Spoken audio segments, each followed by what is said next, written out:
పెద్దలందరికీ నమస్కారాలు. జిల్లా ఆమ్ ఆద్మీ పార్టీ కార్యాలయం సూర్యాపేట 9/7/2020 గురువారం. ఈరోజు ఆమ్ ఆద్మీ పార్టీ కార్యాలయంలో సమాన పనికి సమాన వేతనం ఇవ్వాలి అనే డిమాండ్ మీద నిరసన దీక్ష కార్యక్రమాన్ని ప్రారంభం చేశాం. ఈరోజు తెలంగాణ రాష్ట్ర ప్రభుత్వ కార్యాలయాల్లో ఉన్నటువంటి ఉద్యోగాలన్నీ కూడా అవుట్ సోర్సింగ్ విధానముతోని కాంట్రాక్ట్ విధానముతోని తక్కువ జీతాలు ఇస్తూ శ్రమను దోచుకుంటూ పనులు చేయించుకోవడం జరుగుతూ ఉంది. మరి సుప్రీంకోర్టు ఈ మధ్యలోనే తీర్పు ఇవ్వడం జరిగింది. ఒక పోస్టులో ఎవరైతే పనిచేస్తున్నారో ఒక రెగ్యులర్ ఎంప్లాయీకి మనం ఎంత శాలరీ ఇస్తామో అదే పని చేస్తాడు కాబట్టి సమాన పనికి సమాన వేతనం ఇవ్వండి అని సుప్రీంకోర్టు కూడా తీర్పు ఇవ్వడం జరిగింది.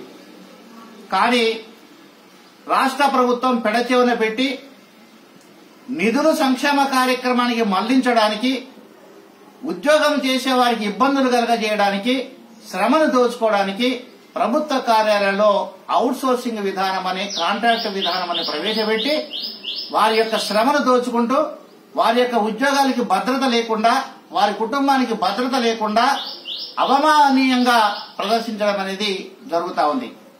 అదేవిధంగా అవుట్ సోర్సింగ్ అపాయింట్మెంట్ కూడా డబ్బులు ఇచ్చిన వాళ్ళకి లేదా పలుకుబడి ఉన్న వారికి లేదా అధికార పార్టీ వారికి మాత్రమే అవుట్ సోర్సింగ్ ఉద్యోగాలు వస్తున్నాయి. పేద ప్రజలకు రావడం లేదు. ప్రతిభ కలిగినటువంటి గ్రామీణ ప్రాంతం నుంచి వచ్చేటువంటి యువకులు ఈ రోజు చదువుకొని అవుట్ సోర్సింగ్ ఉద్యోగం, కాంట్రాక్ట్ ఉద్యోగం కూడా రాకుండా చాలా ఇబ్బందులకు గురవుతున్నారు. ఇది ప్రభుత్వం యొక్క తెలివి తక్కువతనం, ప్రభుత్వం యొక్క దమన నీతి, ప్రభుత్వం యొక్క అణచివేత విధానానికి నిదర్శనం.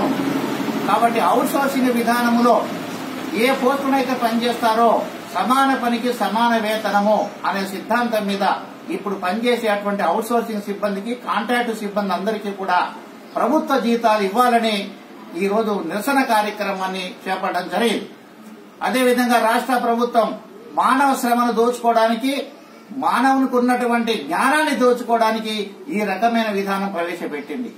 అదేవిధంగా అవుట్ సోర్సింగ్ ఉద్యోగాలు వచ్చిన వారు, కాంట్రాక్ట్ ఉద్యోగాలు వచ్చిన వారు ఎప్పుడు వాళ్ళ ఉద్యోగం పోతుందో కూడా అనేటువంటి అనుమానంతో ఉన్నారు. మేనేజ్మెంట్ కి కోపం వచ్చినా, అవుట్ సోర్సింగ్ ఎంప్లాయీకి అసంతృప్తి జరిగినా వెంటనే తీసేసేటువంటి చెప్పు చేతుల్లో పెట్టుకునే విధానం ఈ రోజు తెలంగాణ రాష్ట్ర ప్రభుత్వం అనుసరిస్తున్నది. మరి బంగారు తెలంగాణలో, ధనిక రాష్ట్రంలో మరి యువతను నిర్వీర్యం చేయడానికి, యువతకు ఎటువంటి హక్కులు లేకుండా చేయడానికి, మేధావులకి పని కల్పించకుండా ఉండడానికి ఈ యొక్క అవుట్ సోర్సింగ్ విధానము, ఈ యొక్క కాంట్రాక్ట్ విధానము అవలంబిస్తూ రాష్ట్ర ప్రభుత్వం ప్రజల్ని ఇబ్బందులకు గురి చేస్తూ ముఖ్యంగా యువతని చాలా నిర్వీర్యం చేసేటువంటి విధానాన్ని అనుభవిస్తుంది. అందుకనే జిల్లా ఆమ్ ఆద్మీ పార్టీ సూర్యాపేట డిమాండ్ చేస్తా ఉంది. రాష్ట్ర ప్రభుత్వ కార్యాలయంలో ఉన్న ఉద్యోగులన్నీ కూడా అవుట్ సోర్సింగ్ విధానం కాకుండా రెగ్యులర్ బేస్ లో నియామకం జరగాలి.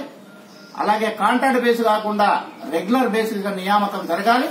ఇప్పటికే అవుట్ సోర్సింగ్ కాంట్రాక్ట్ ఎవరైతే పనిచేస్తున్నారో వారందరినీ కూడా శాశ్వత ఉద్యోగులుగా ఏదో ఒక విధానం అనుసరించి ఉన్న వాళ్ళందరినీ కూడా పర్మనెంట్ చేయాలని కూడా డిమాండ్ చేస్తున్నాం.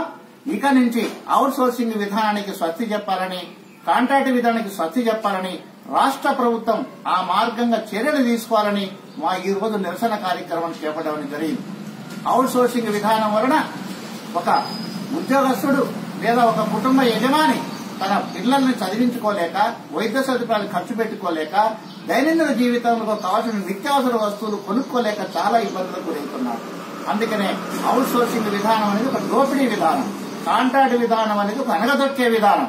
కాబట్టి కాంట్రాక్ట్ విధానం, అవుట్ సోర్సింగ్ విధానాన్ని తక్షణమే రద్దు చేసి పర్మనెంట్ బేస్ మీద శాశ్వత ప్రాతిపదికగా తెలంగాణ రాష్ట్రంలో ముఖ్యమంత్రి చంద్రశేఖరరావు గారు చర్యలు తీసుకుని నియామకం చేయాలని, యువతకు భవిష్యత్తు మీద ఆశ కలిగించాలని, చదువుకున్న విద్యావంతుల యొక్క విలువని పెంచాలని ఆమ్ ఆద్మీ పార్టీ డిమాండ్ చేస్తూ అవుట్ సోర్సింగ్ కాంట్రాక్ట్ విధానాన్ని తక్షణమే రద్దు చేయాలని కూడా డిమాండ్ చేస్తూ ఈ రోజు జిల్లా ఆమ్ ఆద్మీ పార్టీ కార్యాలయం సూర్యాపేటలో నిరసన దీక్షను చేపట్టడం జరిగింది.